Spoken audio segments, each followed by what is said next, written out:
नमस्कार, मैं पंकज दुबे और आप देख रहे हैं सागर टाइम्स न्यूज। दरअसल मध्य प्रदेश पंचायत चुनाव को लेकर रोज ही नए घटनाक्रम बदल रहे हैं, पल पल परिवर्तित हो रहे हैं। कल सुप्रीम कोर्ट ने मध्य प्रदेश चुनाव आयोग को सख्त लहजे में निर्देश दिया था कि आप कानून के दायरे में रहकर चुनाव करवाइए, नहीं तो हम ये पंचायत चुनाव रद्द भी कर सकते हैं। उसी को लेकर के आज राज्य निर्वाचन आयोग ने महत्वपूर्ण बैठक की और उसमें निर्णय लिया गया ओबीसी के क्षेत्रों वाले चुनाव को रद्द कर दिया गया है। बाकी जगह चुनाव जो है यथा योग्य कार्यक्रम जो पहले निर्धारित किया गया था उसके अनुसार ही आयोजित होंगे। इसमें कहीं कोई कैंसिल चुनाव नहीं हुआ है ओबीसी क्षेत्रों के अलावा। वहीं दूसरी ओर अगर देखें तो इस मामले को लेकर अब कांग्रेस और बीजेपी एक दूसरे पर आरोप प्रत्यारोप कर रहे हैं। लगातार ये दौर चल रहा है। इस पूरे मामले को लेकर मध्य प्रदेश की सियासत गर्मा गई है। अब आरोप और प्रत्यारोप का दौर चल रहा है। नगरीय प्रशासन मंत्री भूपेंद्र सिंह ने कांग्रेस पर जमकर आरोप जड़े हैं ओबीसी के खिलाफ जाने के। वहीं कांग्रेस ने इन पूरी बातों का खंडन किया है। विवेक तनखा जिन्होंने याचिका लगाई थी उन्होंने साफ तौर पर कहा है हमने ओबीसी का मुद्दा वहाँ पर कोई उठाया ही नहीं है, हमारा मुद्दा तो रोटेशन प्रणाली को लेकर ही था।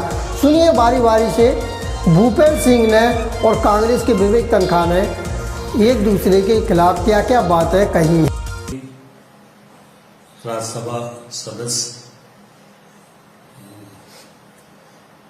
विवेक तनखा जी ने जो कहा है कि आरक्षण का 50% से अधिक का मुद्दा अगर माननीय तनखा जी ने ना उठाया होता तो जो कौली वाला केस है महाराष्ट्र का जिसका उल्लेख सुप्रीम कोर्ट ने किया है, अगर माननीय तनखा जी ने ये मुद्दा नहीं उठाया होता तो इस का उल्लेख या इस पर जो आदेश सर्वोच्च न्यायालय ने दिया है वो नहीं दिया होता और सुप्रीम कोर्ट आरक्षण को निरस्त नहीं करती। और इसलिए यह स्पष्ट है कि माननीय तनखा जी ने जो बात सुप्रीम कोर्ट में कही है उसके आधार पर ही सुप्रीम कोर्ट ने निर्णय दिया है। और सुप्रीम कोर्ट हो या कोई भी कोर्ट हो, बिना आवेदन के या बिना आपके कहे कोई निर्णय नहीं देता है। सुप्रीम कोर्ट में जब कोई इस बात को कहता है या उसको आवेदन देता है उस आधार पर सुप्रीम कोर्ट या कोई भी कोर्ट आदेश करती है। और इस पे अगर अकेले रोटेशन के बारे में माननीय तनखा जी ने कहा होता तो ये ओबीसी का जो आरक्षण है ये आरक्षण पे स्टे सर्वोच्च न्यायालय नहीं करता। और इसलिए माननीय तनखा जी को ये स्वीकार करना चाहिए कि इन्होंने जो बात वहाँ पर न्यायालय में रखी है उसके कारण ही सुप्रीम कोर्ट ने ओबीसी आरक्षण पर स्टे किया है। और इसलिए माननीय तनखा जी को इस बारे में अपना स्पष्ट मत व्यक्त करना चाहिए और न्यायालय में जो बात वो कह रहे हैं वो बात उनको न्यायालय में लिखित में भी देना चाहिए, ऐसा मैं मानता हूँ।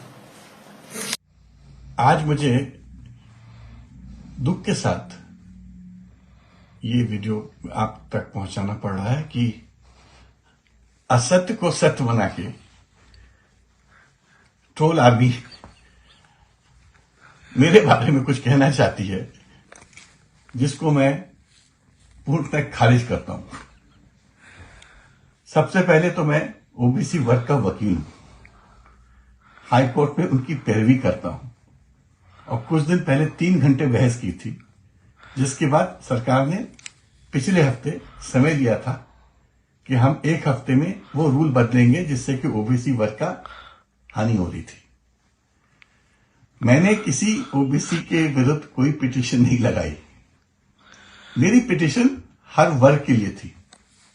मेरी पिटीशन थी आर्टिकल 243A SC और D, जो कि कॉन्स्टिट्यूशन का प्रोविजन है, संविधान का प्रोविजन है, उसको रोटेशन और डिटर्मिनेशन के लिए लागू करने के लिए।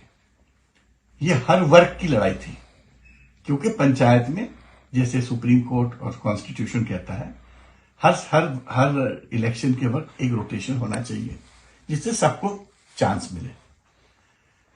हाई कोर्ट ने मेरे को हमारे केस में नोटिस इशू किया, बट हमको इंटरिम राहत नहीं दी। हम सुप्रीम कोर्ट गए। सुप्रीम कोर्ट ने हमसे कहा कि आप हाई कोर्ट वापस जाइए और प्रयास करिए इमीडिएट हियरिंग की। वो हमको नहीं मिल पाई, तो हम सुप्रीम कोर्ट वापस आए कल, और सुप्रीम कोर्ट को हमने बताया कि हम तो हर वर्ग की भले के लिए आए हैं, हम रोटेशन चाहते हैं और हम चाहते हैं कि जिससे कि सबको चांस मिले। सुप्रीम कोर्ट ने कहा कि हम आपकी बात जब फाइनल हियरिंग होगी उस वक्त हाई कोर्ट भी सुन सकता है, हम भी सुन सकते हैं, और उस वक्त अगर ये असंवैधानिक पाया जाता है, अनकॉन्स्टिट्यूशनल पाया जाता है, तो हम पूरा इलेक्शन रद्द कर सकते हैं। क्योंकि बात उचित सी लगी मुझे, तो मैंने चुप रहा हो गया। मैंने कहा ठीक है साहब। इस बीच में सुप्रीम कोर्ट अपनी समझाइश सरकार के वकील और इलेक्शन कमीशन के वकील को देने लगी कि आपको संविधान के तौर तरीके से काम करना चाहिए, क्योंकि पब्लिक यही चाहती है कि संवैधानिक रूल रहे, और सुप्रीम कोर्ट भी यही चाहती है। और जब ये बात खत्म हुई तो सुप्रीम कोर्ट ने मध्य प्रदेश सरकार के वकील और इलेक्शन कमीशन के वकील और सोलिसिटर जनरल तुषार मेहता जी भी उस वीसी में थे। सुप्रीम कोर्ट ने बताया कि कुछ दिन पहले एक उनका फैसला महाराष्ट्र के संदर्भ में आया है, और वो फैसला पूरे देश में लागू होता है in terms of the constitutional bench judgment, जिसको उस महाराष्ट्र के फैसले में सुप्रीम कोर्ट ने कोट किया है, और कहा कि उसका पालन होना चाहिए। और इसीलिए क्योंकि सरकार वहां थी और इलेक्शन कमीशन वहां था, तो उस संदर्भ में सुप्रीम कोर्ट ने अपना जो आदेश है, जो कि देश का कानून होता है, उस आदेश को रिप्रोड्यूस किया और जो भी फैसला करना था वो उन्होंने पारित किया।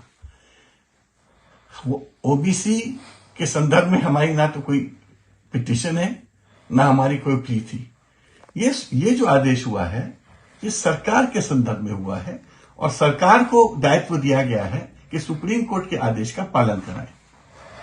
अब मुझे ये समझ नहीं आ रहा है कि हमारे बीजेपी के जो चंद मित्र हैं, अब मैं क्या बोलूं, मित्र कहूं कि क्या कहूं, मेरे को समझ नहीं आता, कि उसको तोड़ मोड़ के कहते हैं कि मिस्टर तनखा ने ये जो आरक्षण का जो स्टे आया है वो मिस्टर तनखा की पैरवी से आया।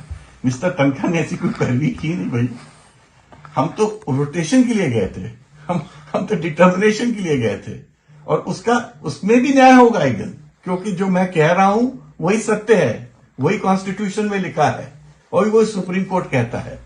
मगर जहां तक ये जो ओबीसी का प्रश्न है, ये प्रश्न सुप्रीम कोर्ट के अपने आदेश है जो उसके संदर्भ में दिया गया, सरकार को दिया गया और इलेक्शन कमीशन को दिया गया।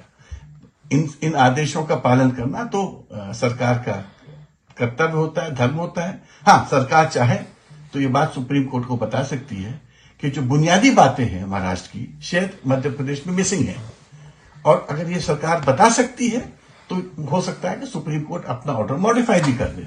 मगर ये भार सरकार के पास है, हमसे जो वो सहयोग चाहेंगे हम वो सहयोग देंगे, क्योंकि ओबीसी के हम पक्षधर हैं, ओबीसी का भला चाहते हैं, क्योंकि मैंने उस वर्ग का भला ऑलवेज सोचा और समझा है।